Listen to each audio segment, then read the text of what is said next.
मैले थोरै अब हाम्रो विद्यार्थी निमु शेर्पा होइन एक्जाम दिएर आउनु भएको छ होइन 39 ल्याउनु भएको छ, जहाँसम्म लाग्छ हामीलाई 40 र 39 कन्फर्म पासै हुन्छ होइन।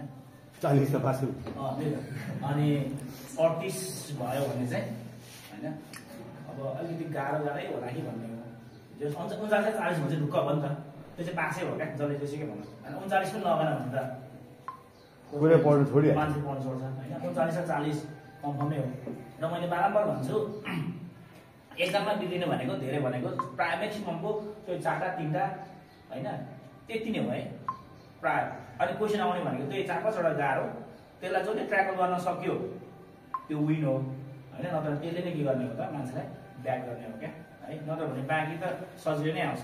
अब त्यो 20वटा 25वटा हेर्दाखेरि त सजिलो पास हुन्छ जस्तो फिलिङहरू पनि आउँछ क्या होइन। अघि यो साल पनि मैले भनेको थिएँ एकजना भाइको सेकेन्ड सिटमा होइन 37वटासम्म सजिलो क्या क्वेसन, 37सम्म इजी।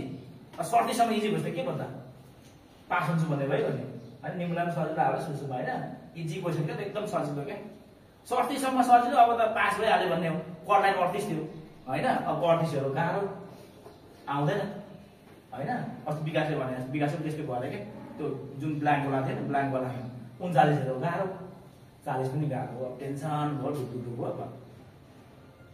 अनि अब आत्तिन्छ नि त, अनि लास्टमा सबमिट गरेर 3टै बिग्रियो क्या होइन। अनि 37 मात्र आयो, 38 कटलाइनको अनि फेल भयो क्या। त्यस्तो पनि हुन्छ क्या। त्यही भएर चाहिँ त्यसलाई अलिक आफ्नो कम्फर्टेबल लिएर होइन, धेरै त्यो हुन्छ नि नडराइकन आफूले सकेको गर्ने हो होइन। नहुने भन्ने छैन, मलाई निमले 40 हान्छ भन्ने त्यस्तो मलाई लागिरहेको थियो होइन। तर ठिकै छ, बढ्दै जाने क्रममा होइन त्यस्तो हुन्छ होइन। केमा बिग्रियो अरे त्यो चाहिँ त्यही त उसलाई त्यस्तो हुन्छ क्या। 100% भनेर हान्छ कसैले, सबमिट गर्दा 38 पनि देखाउँछ, त्यस्तो हुन्छ नि। फेरि 36 पनि आउँछ है। अब त्यो यहाँ जस्तो चेक गर्न मिल्दैन, यहाँ पनि चेक गर्न मिल्छ, त्यहाँ चेक गर्न मिल्दैन। अब तिनीहरूले ट्याब्ले झ्याली गरिदियो भने पनि नमिल्ने, अब तिनीहरू त्यस्तो नगर्नु पर्ने।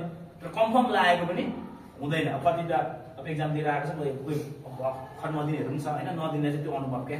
र टाइम जहिले पनि पर्याप्त के हुन्छ अरे पुग्छ क्या, टाइमको लागि नो इस्यु क्या है।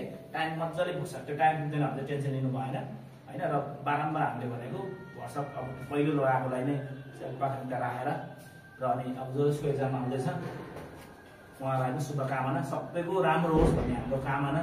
र त्यो कामना सँगसँगै चाहिँ आफूले नै मेहनत गर्ने हो। जहाँ जसले जसरी पढायो भने पनि आफूले खोजेन भने चाहिँ त्यो होइन, यहीँ मात्रै डिपेन्ड गर्न हुँदैन। अरू विद्यार्थी पनि त्यही हो कि उनीहरूले मात्रै पढेको मात्र उसले थुप्रो मेहनत गरे हुन्छ क्या होइन। अब निमुले अहिले हामीले के भन्छ सुन्दा यहाँ सजिलो लाग्छ नि होइन, एकचोटिमै पास गर्यो होइन। एकचोटि फर्स्ट हो नि त होइन, फर्स्ट टाइममा पास गर्यो नि त सुन्दा होइन। तर उसले त्यो फर्स्टचोटिमा चाहिँ त्यो त्यति अङ्क मिलाउँदै गर्दाखेरि उसको मेहनत कति छ त होइन। त्यो हामीले पनि सुनेका छौँ होइन। तर त्यो मेहनत भएन भने होइन फर्स्टचोटिमा नाम निकाल्न गाह्रो पनि हुन्छ। त्यो ती मेहनत चाहिँ चाहियो क्या। मैले लास्ट गर्छु भनिसके पछाडि त्यो अनुसार मेहनत गर्नु पऱ्यो क्या। तर मैले विद्यार्थीलाई बारम्बार भन्छु पढ्ने गर्ने भने एक्जामसम्म गर्ने हो नि त। अब सक्यो त अब उसको सक्यो क्या। अब त्यो समयहरू दुःख गर्नु परेन नि त होइन। अब सिधै सामु तयारी गर्ने नामले सिक्नु सक्यो त भोलि गरेर गर्नु। तर भोलि 1 मार्क्सले 2 मार्क्सले फेल भन्दाखेरि के गर्नु पर्यो सीमा, फेरि नयाँ आउनु पऱ्यो नि त, फेरि तलबाट उठ्नु पऱ्यो क्या। त्यो समय फेरि फर्केर आयो त आएन नि त। तर अब यो भएको समयलाई मजाले युटिलाइज गरेर पढेर ठ्याक्कसँगले आफूले पास गर्न सक्यो भने अब सक्यो क्या त्यो होइन। त्यो भएर मैले एक्जामसम्म चाहिँ राम्रो समयलाई दिएर राम्रो गर उयो गर। अन्त एक्जाम सकाएर भन्छ घुम्न डुल्न जेसै गर न। त यो अब यो समयहरू त आउँदैन नि त। मैले फर्म खुल्नुभन्दा अगाडि फर्म खुल्दैछ, तयारी राम्रो गर होइन भन्दा भन्दै होइन। कसैको फेरि पछि पऱ्यो भन्दा पनि अब एक्जाम त आयो त होइन। अर्को सबैभन्दा विद्यार्थीको चाहिँ अर्को त्यो के भन्छ नेगेटिभ पोइन्ट भनेको चाहिँ अब एक्जाम दिनु गयो होइन प्रमोद, अनि 1 मार्क्स 2 मार्क्सले पुग्दैन, अनि के भन्छ थुक्क अलिकति मेहनत गरेर म पास हुन्छु भन्छ क्या। अब त सक्यो त होइन। त्यस्तो विद्यार्थी थुप्रो भेटिन्छ क्या। अलिकति थोरै मेहनत गरेर पास हुनेछु भन्ने हुन्छ क्या। त्यो गइसकेपछि फर्केर आउँदैन त, फेरि सुरुदेखि नै आउनु पर्यो नि त होइन। त्यो कुरा हो। त्यही भएर सबैले मेहनत गरेर यो हामीले इन्भाइरोमेन्ट चाहिँ किन क्रिएट गरेको भन्दा कोही नभए कक्षा लगाइरहेको किन क्रिएट गरेको भन्दाखेरि चाहिँ उसले एक्जाम दिएर आइसक्यो नि त।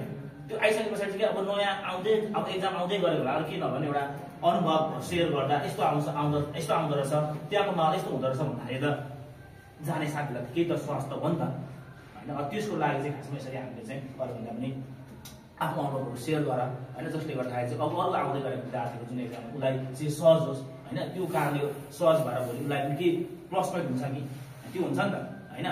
Face to face exam face गरेर आउनु र अब यहाँनिर चाहिँ बसेर एक्जाम दिनु त फरक हुन्छ नि त होइन। हामीले अब के अरे ड्राइभिङकै ट्रायल लिँदा नि त, स्कुटी बाइकको ट्रायल लिँदा होइन, बाहिर फिलिली कुदाइन्छ, भित्र 10-12 जना ट्राफिकले घेर्दै पछाडि त भयो नि त, हो नि होइन, त्यो फरक परिजान्छ क्या। अब फाइनल एक्जाम दिनु र यहाँ दिनु, अघि मैले भनेँ नि अब थर भइहाल्छ। अब त्यो गर्दिनँ भन्दा नेचुरल हो होइन, एउटा दुइटा मिस्टेक आइदियो चाहिँ झन् विकास कस्तो क्या के गरौँ क्या त्यो हुन्छ नि, त्यस्तो बिचरा भन्दै थियो क्या।